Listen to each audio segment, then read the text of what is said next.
right, for all my kayak fishing friends out there, kayak anglers of Florida got a new trail, the Sunshine State Trail. They drew 30 boats at their first event on Okeechobee, and it was tough down there like it's been everywhere, but they're going to come up here to Salt Springs, Salt Run, the end of February, and we got Peter T, obviously long-time tournament competitor in all the different FLW, bass. I mean, you won just cut on everything. Just cut to the chase. Just say I'm old. Oh, well, I was trying to beat around it, you know. That's a great hair sign of wisdom.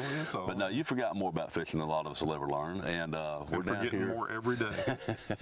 Well, before you forget too much, give my buddies some pointers on how to approach Salt Springs, the Salt Run, given the way that it has changed now. The grass isn't in here like it has been. The hurricanes affected the whole river, and we're up in here today watching quite a few Elite Series guys do okay and catch a few fish here. Right. Well, it's a unique body of water and unique to this area of Florida. I mean, it's one of the longest spring runs, you know, from the Boyle to this river itself, or to Lake George, and really just about anywhere in the state.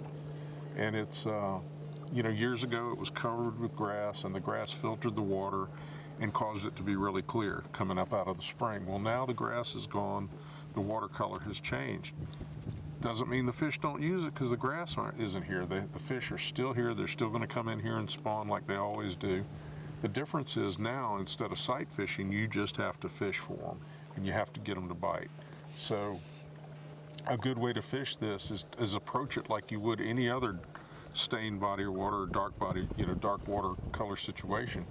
You can no longer do you have to finesse fish. You can use a little bit more of an aggressive technique when you fish this darker water that's in this run, and catch these fish probably a little easier than you did before when it was clear. Instead of downsizing, now you can use regular sized baits. We've seen the anglers in here today using jerk baits, catching some fish on those, which is not unusual even in the clear water situation, but it makes it better now that the water's a little off colored. Gives you a better opportunity to catch those fish on something that's moving. And then when that bite slows down, everybody's switching to a subtle presentation, Texas rigged worm, something slower fishing for the fish that are trying to spawn on the edges of these flats. This is a kind of unique situation in the fact that there is some deep water in here. There's some water in here that gets up to about 8-9 feet in some of these bends in this spring run. And the fish typically stage in that deeper water and wait to move up to spawn. So the anglers that have been in here this week have been targeting these little bit deeper areas, catching the aggressive fish in the mornings, and then as they start to move into the spawning activity as the water warms up, they've slowed down with a soft plastic presentation, making multiple casts, fishing the shorelines, which, you know, there's no grass, so the fish are going to move to the banks, fishing the edges of the banks.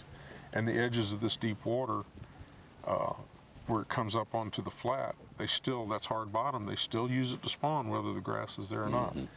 You don't necessarily see them, but you have to slow down and make the right presentation to get these fish to bite. So slowing down, not necessarily finesse baits, but finesse fishing. You can use a little bit bigger bait and make a finesse presentation because of the water clarity now, or the lack of it. You'll get bites on regular lures as opposed to having to really scale down. So it's really a neat situation. Don't think that because the grass isn't here, the fish aren't here.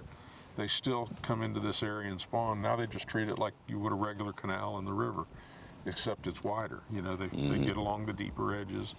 They get out in the middle where the deeper water is, and they move to the banks when it's time for them to spawn. You know, just fish it like you would any place else that you've been. It's not rocket science. Like we've seen this week, the guys that are just persistent in their presentations and their techniques are the ones that have been able to catch fish and do very well this week. So just keep that in mind when you're here. It's a neat place to fish, whether you're in a $100,000 bass boat or $2,000 canoe. I mean, you can catch whatever you want to catch.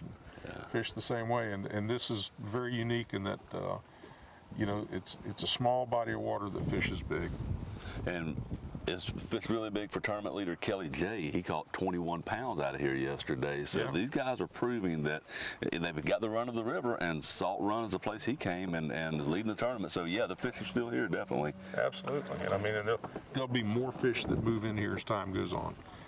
As the water temperature warms up, it's already warmer in here now than it is in the river. It's 63 degrees in here now. River water temperatures, just now starting to touch 60 at best. So, the fish are a little further along in their progression towards the spawn now in here, and that's typical for this time of year. All the BASS events that we've had here in the past, a good many of them, the highest finishers have come out of Salt Run.